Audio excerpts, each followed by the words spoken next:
Et pourtant, le porte-avions ne bouge pas. Il ne fuit pas, il n'envoie pas en urgence ses chasseurs. Non, il attend. Parce qu'il sait quelque chose que vous ne savez pas encore. Quelque chose que la Chine, la Russie et l'Iran ont mis des décennies à essayer de comprendre. Ce navire de 100 000 tonnes n'est pas une simple base flottante. C'est un piège. Et ce missile qui approche vient de rentrer dedans. Depuis des années, Pékin, Moscou et Téhéran cherchent la même réponse à la même question qui est la suivante. Comment couler un porte-avions américain ?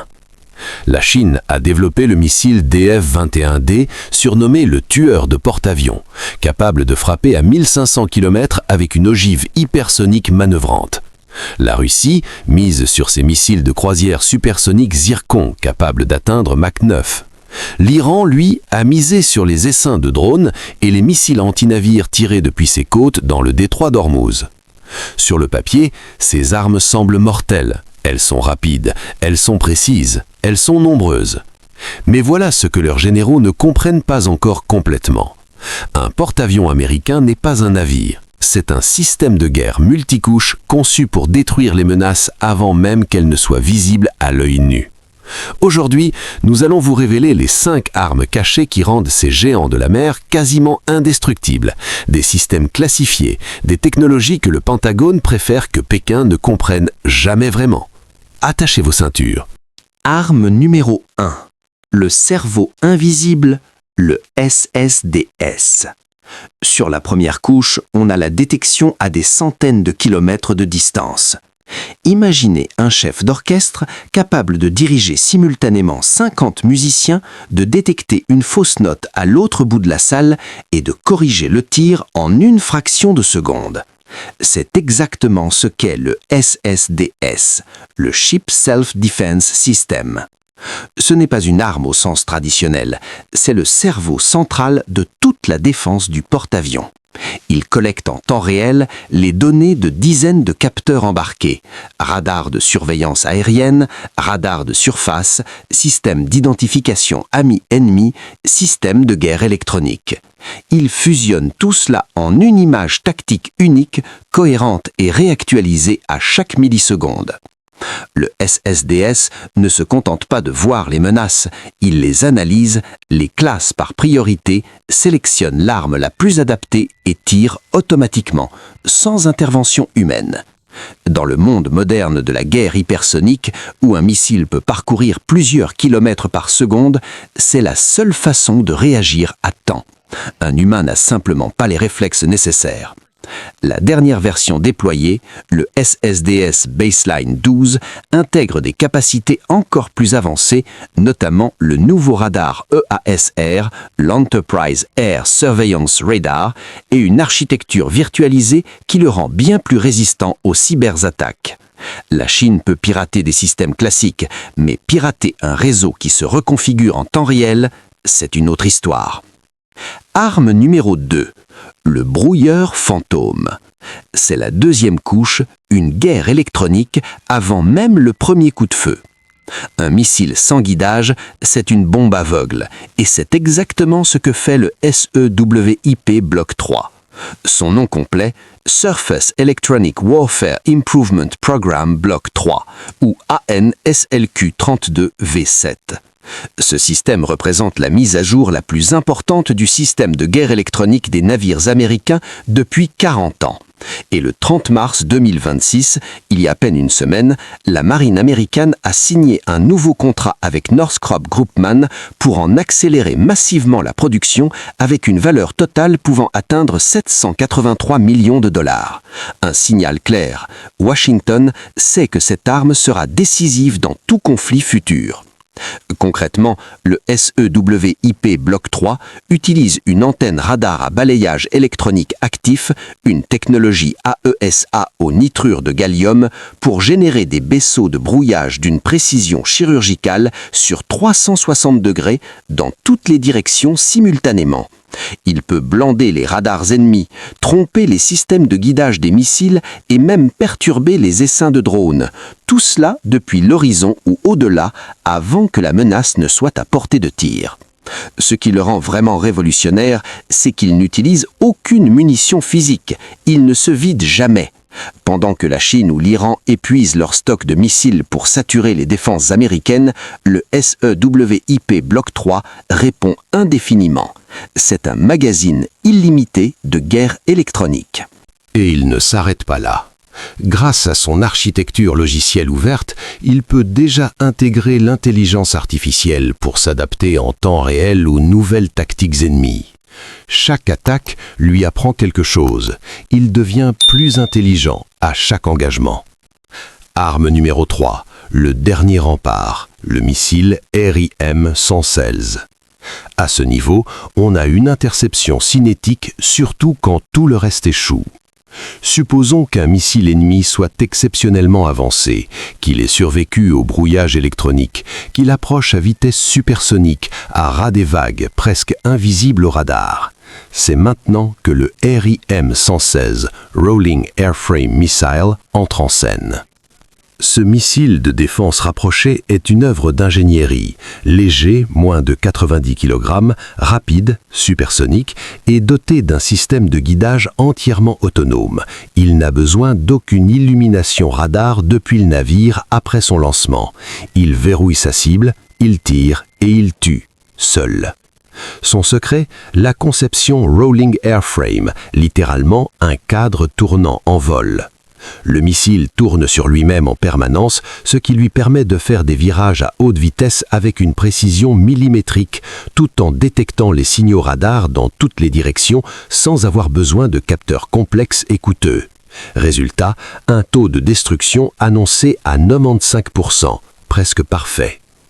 À bord d'un porte-avions américain, le lanceur Mk-49 peut tirer 21 missiles en salve en quelques secondes. Contre un essaim de missiles ou de drones, c'est dévastateur. Le prix unitaire, environ 900 000 $. Élevé certes, mais face à la destruction d'un porte-avions à 13 milliards de dollars, c'est une affaire. Arme numéro 4, le sniper à moyen portée, l'SSM Block 2. Si le RIM-116 est la dernière ligne, l'SSM Block 2, le Evolved Sea Sparrow Missile, est le mur d'avant. Il intervient à 43 km de distance, bien avant que la menace ne soit visible depuis le pont. Développé par Raytheon pour la marine américaine et les alliés de l'OTAN, l'SSM Block 2 est entré en service en 2020 avec une mise à jour majeure, un radar actif en bande X qui lui permet d'engager des cibles sans guidage continu depuis le navire. En d'autres termes, le missile devient lui-même un chasseur autonome une fois lancé. Il emporte une ogive de 39 kg avec détonateur de proximité. Contre un missile antinavire supersonique, c'est suffisant pour une destruction garantie. Chaque porte-avions américain embarque typiquement un mix de 11 lanceurs Unixel pour tirer successivement ou par salve des milliers de missiles. 16 missiles ESSM prêts au lancement depuis des rampes spécifiques. C'est la barrière que toute menace doit franchir avant même d'approcher la zone de défense rapprochée. Arme numéro 5. L'avenir est déjà là. Les drones intercepteurs Coyote et Roadrunner M. C'est l'arme la plus surprenante, celle que personne ne voyait venir, celle qui a changé les règles du jeu. Depuis 2022, l'Ukraine fait face chaque nuit à des centaines de drones Shahed russes. Utiliser des missiles à $1 million pour abattre des drones à $30 000, mathématiquement, c'est une guerre perdue d'avance. L'Ukraine a donc inventé quelque chose de génial, abattre des drones avec d'autres drones. Et la marine américaine a regardé, appris et copié. 2 systèmes sont désormais déployés dans les groupes de porte-avions américains. Le Coyote Block 2 de Raytheon, un drone intercepteur propulsé par réacteur, lancé depuis un tube, capable de voler à 550 km/h sur une portée de 14 km. Il coûte entre 100 000 et 125 000 $ l'unité. Il peut exploser au contact ou utiliser une impulsion électromagnétique pour désactiver un drone ennemi sans explosion, ainsi évitant que des débris enflammés tombent sur le pont du porte-avions. Le Roadrunner M d'Anduril, plus sophistiqué, plus puissant, à décollage vertical depuis un hangar autonome appelé Nest, il est 3 fois plus maniable que ses équivalents avec 10 fois plus de portée effective qu'un drone intercepteur standard. Son prix, environ 500 000 $. Mais voici la différence fondamentale. S'il n'englage aucune cible, il revient se poser automatiquement. Il est réutilisable. Sur le long terme, c'est une économie massive. Ensemble, ces deux systèmes résolvent le problème le plus urgent de la guerre navale moderne. Comment survivre à un essaim de 1000 drones bon marché sans épuiser tous vos missiles à 4 millions de $ pièce? Maintenant, regardez ces 5 armes ensemble. Ce n'est pas une liste de gadgets, c'est une muraille de défense en couches concentriques. À 500 km, les destroyers Harley Burke de l'escorte tirent leurs missiles SM-2 et SM-6 sur les premières menaces détectées. À l'horizon et au-delà, le SEWIP Block 3 aveugle et trompe les systèmes de guidance ennemis. Beaucoup de missiles deviennent aveugles avant même d'approcher la zone de défense rapprochée. À 43 km, le SSM Block 2 intercepte ce qui a survécu. À 10 km, les drones Coyote et Roadrunner M chassent les drones ennemis restants. À quelques kilomètres, le RIM 116 détruit le dernier missile qui a réussi l'impossible. Et orchestrant tout cela, en temps réel, à la vitesse de l'électronique, le SSDS, le cerveau invisible qui ne dort jamais. Pour couler un porte-avions américain, un ennemi doit franchir chacune de ces couches, simultanément, sans erreur, contre une intelligence artificielle qui s'adapte en permanence. Mais voici la question que personne ne veut poser à voix haute dans les états-majors de Pékin, Moscou et Téhéran. Et si tout cela n'était pas suffisant?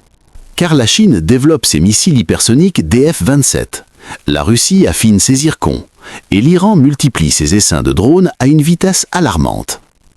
La course entre l'attaque et la défense n'a jamais été aussi serrée, aussi technologique, aussi dangereuse. Le porte-avions américain est aujourd'hui la force navale la plus protégée de l'histoire humaine. Mais dans un monde où la technologie évolue plus vite que jamais, personne ne peut garantir que cela durera éternellement. Alors voilà la question que nous vous posons. Pensez-vous que ces 5 armes suffisent à rendre les porte-avions américains vraiment indestructibles face aux nouvelles menaces hypersoniques de la Chine? Dites-le nous dans les commentaires. Et si cette vidéo vous a appris quelque chose que vous ne saviez pas, abonnez-vous, parce que ce n'est que le début.